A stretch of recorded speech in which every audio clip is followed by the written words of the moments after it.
샬롬 할렐루야. 레위기 1장 2절. 이스라엘 자손에게 고하여 이르라. 너희 중에 누구든지 여호와께 예물을 드리려거든 생축 중에서 소나 양으로 예물을 드릴지니라 하셨습니다. 레위기 말씀을 통해 소나 양의 영적인 의미를 살펴보면서 소나 양처럼 제물이 되어 주신 예수님을 나타내기에 가장 적절한 이유에 대해서 살펴봅니다.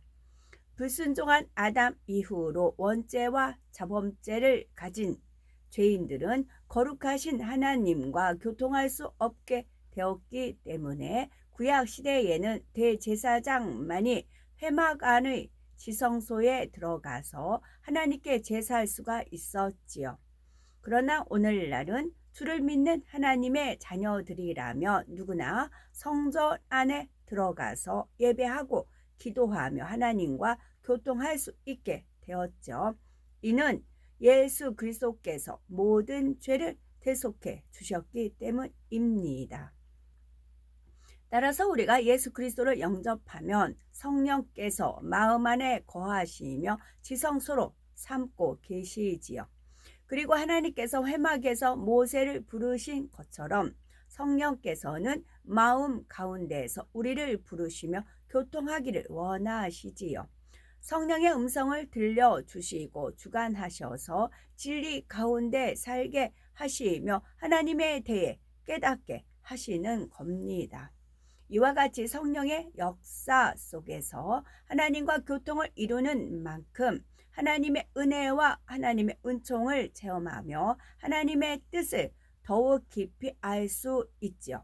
그러기 위해서는 마음의 죄악들을 벗어버리고 성결되어야 하며 성결을 이루면 성령의 음성을 점점 더 밝히 들을 수가 있고 축복의 길, 응답의 길로 갈 수가 있답니다.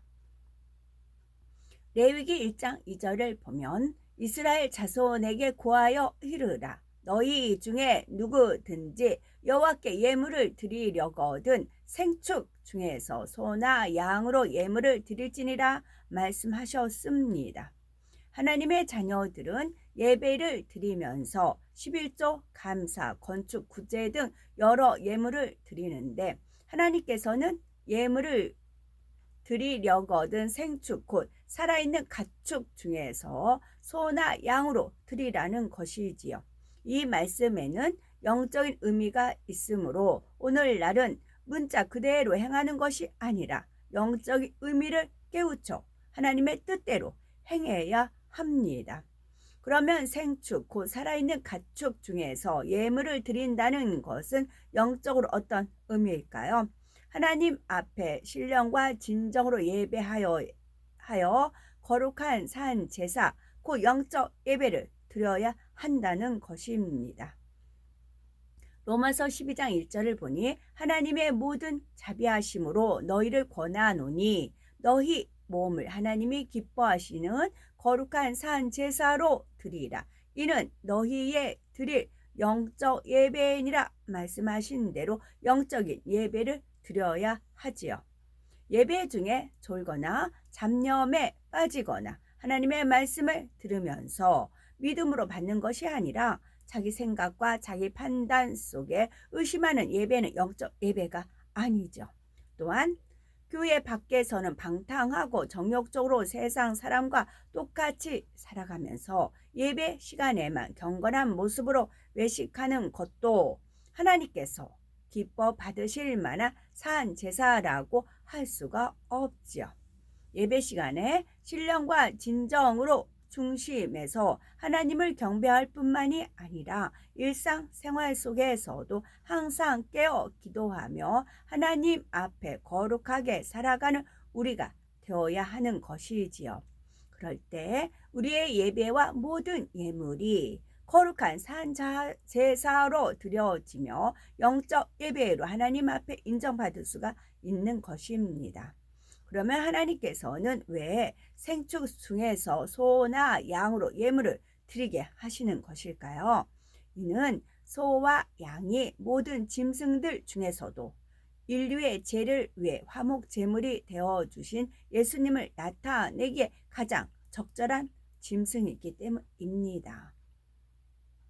생축 중에서 소나 양이 예수님을 나타내기에 적절한 짐승인 까닭은 그럼 무엇일까요? 먼저 소가 예수님과 닮은 면이 무엇인지를 살펴봅니다. 첫째로 소는 사람의 짐을 대신 져 주시지요. 둘째, 소는 사람에게 아무 해도 끼치지 않으며 오직 유익만 줍니다. 셋째로 소는 고기를 주어 우리 사람에게 영양분을 공급해 주지요. 넷째로 소는 땅을 갈아 비옥한 토양으로 변화시켜 줍니다. 그러면 양은 예수님과 어떤 닮은 점이 있을까요? 양은 첫째로 양은 온유합니다. 둘째로 양은 순종합니다. 양은 깨끗합니다. 소는 사람의 짐을 대신 져준다 했지요. 소가 사람의 짐을 지는 것처럼 예수님도 우리의 죄짐을 대신 져 주셨지요. 마태복음 11장 28절에 보면 수고하고 무거운 짐진 자들아 다 내게로 오라 내가 너희를 쉬게 하리라 하셨지요. 사람마다 세상에 썩어질 부귀, 영화, 지식과 명예 그 밖에 원하는 것들을 얻기 위해 얼마나 수고하며 애쓰며 살아가는지요. 이렇게 여러 가지 짐을 질 뿐 아니라 무엇보다도 죄의 짐을 지고 여러 가지 시험 환난 고통을 당하며 살아가지요. 그런데 예수님께서 제물이 되셔서 속죄의 피를 흘려주시고 십자가에 죽으심으로 인생의 모든 수고와 짐들을 대신 져주십니다. 주님을 믿는 우리는 이제 모든 수고와 죄짐을 내려놓고 마음의 안식과 평안을 누릴 수 있게 된 것이죠. 둘째로 소는 사람에게 아무 해도 끼치지 않으며 오직 유익만 줍니다. 소는 사람에게 순종하여 노동력을 제공하고 젖과 고기와 가죽을 주며 머리에서 꼬리까지 버릴 것이 없지요. 우리 예수님께서도 오직 사람에게 유익만 주셨죠. 가난한 사람, 병들고 소외된 사람들에게 천국 복음을 증거하심으로 위로와 소망을 주시며 흉악의 결박을 풀어주시고 질병과 연약함을 치료해 주셨지요. 주무시거나 잡수시지도 못하면서도 어찌하든 더 많은 사람들에게 하나님의 말씀을 가르치기에 힘쓰셨으며 마침내 십자가에 달려 생명을 내어 주심으로 지옥에 갈 수밖에 없었던 영혼들에게 구원의 길을 열어주셨습니다. 셋째로 소는 고기를 주어 우리 사람에게 영양분을 공급해 주죠. 예수님께서도 사람들에게 예수님의 살과 피를 주어 양식 삼게 하셨죠. 요한복음 6장 53에서 54절을 보면 인자의 살을 먹지 아니하고 인자의 피를 마시지 아니하면 너희 속에 생명이 없느니라. 내 살을 먹고 내 피를 마시는 자는 영생을 가졌고 마지막 날에 내가 그를 다시 살리리니 하셨지요. 예수님께서는 하나님의 말씀이 육신을 입고 이 땅에 오셨다 했습니다. 그러므로 예수님의 살을 먹고 그 피를 마신다는 것은 하나님의 말씀을 양식 삼아 그대로 지켜 행하는 것을 의미합니다. 사람이 음식을 먹고 마셔야 살 수 있는 것처럼 하나님의 말씀을 먹고 양식 삼아야만 영원한 생명을 얻어 천국에 들어갈 수 있는 것이지요. 넷째로 소는 땅을 갈아 비옥한 토양으로 변화시켜 줍니다. 예수님도 사람의 마음밭을 갈아 주시죠. 마태복음 13장에 보면 길가밭, 돌밭, 가시떨기밭, 좋은 밭 등 사람의 네 가지 마음밭을 비유한 말씀이 나오지요. 예수님께서 십자가에 죽으심으로 오늘날 성령께서 우리 마음에 오셔서 능력을 주심으로 우리의 마음이 좋은 밭으로 변화될 수 있게 되었죠. 모든 죄와 악을 사하신 예수님의 보혈을 의지하여 기도하고 열심히 진리대로 순종해 나갈 때 옥토와 같이 기름지고 좋은 밭으로 변화될 수 있는 것입니다. 그래서 심는 것마다 30배, 60배, 100배로 거두며 영육간에 축복받아 가는 것이지요. 다음으로 양이 예수님과 닮으면 그럼 무엇일까요? 첫째로 양은 온유합니다. 세상에서도 온유한 사람을 비유하여 순한 양 같다는 표현을 쓰는데 사람 중에서 세상 누구보다 온유하신 분은 바로 예수님이시지요. 요한복음 42장 3절을 보면 상한 갈대를 꺾지 아니하며 꺼져가는 등불을 끄지 아니하고 진리로 공의를 베풀 것이며 하셨지요. 소망이 없는 악하고 패역한 영혼들에 대해서도 회개하고도 거듭거듭 범죄하는 인생들에 대해서도 그가 돌이키도록 끝까지 참아주시는 것입니다.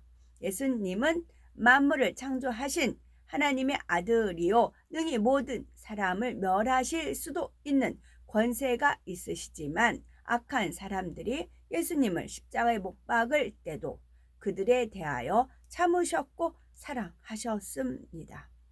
둘째로 양은 순종합니다. 양은 목자가 몰고 가는 대로 순종하여 따라가며 털을 깎으면 깎는 대로 가만히 있지요. 고린도후서 1장 19절에 하나님의 아들 예수 그리스도는 예하고 아니라 함이 되지 아니하였으니 저에게는 예만 되었느니라 말씀한 대로 예수님께서도 자기의 뜻을 내세우지 않으시고 죽기까지 하나님께 순종만 하셨습니다.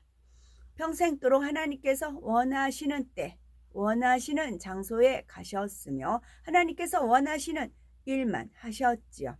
십자가에 달리실 때에도 다가올 십자가의 고난을 잘 아셨지만 아버지의 뜻대로 이루기를 원하심으로 순종하여 십자가를 지셨죠. 셋째로 양은 깨끗합니다. 여기서 말하는 양은 깨끗하고 하얀 양으로 아직 교미하지 않은 일년대 수양을 말하지요. 사람으로 비유하며 청년기에 사랑스럽고 순결한 때로서 바로 흠도 점도 없이 순결하신 우리 예수님에 비유할 수 있답니다. 또 양은 털과 고기와 모든 것을 제공해 주며 사람에게 해를 끼치지 않고 유익만 주지요.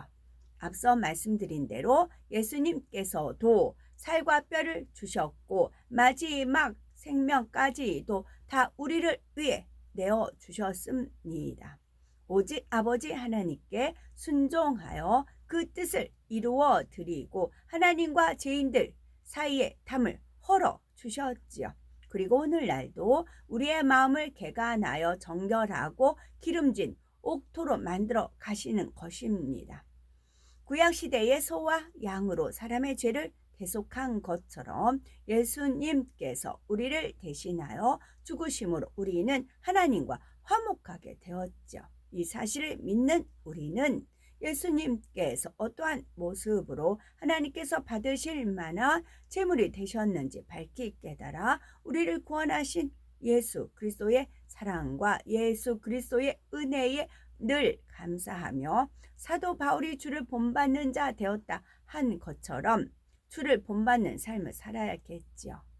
마지막으로 끝으로 예수님께서 우리의 죄를 속하기 위해 십자가에 달려 주심으로 우리의 모든 죄를 사해 주셨습니다.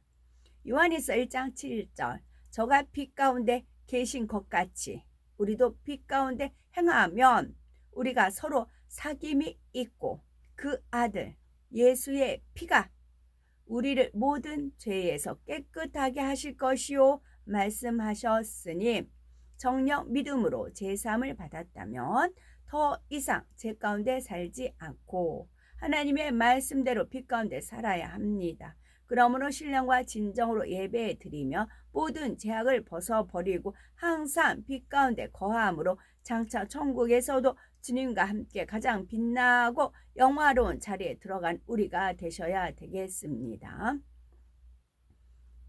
더 이상 죄 가운데 살지 않고 하나님의 말씀대로 빛 가운데 살아야 합니다 하면 너무 버거워요, 너무 힘들어요 하실 수 있잖아요. 진리의 자유라는 거 올린 게 있어요. 오늘 아침에 제가 그 쭉 읽으면서 더 이해가 됐어요. 할 수 있겠다. 주님의 사랑과 은총과 축복 가운데. 아멘.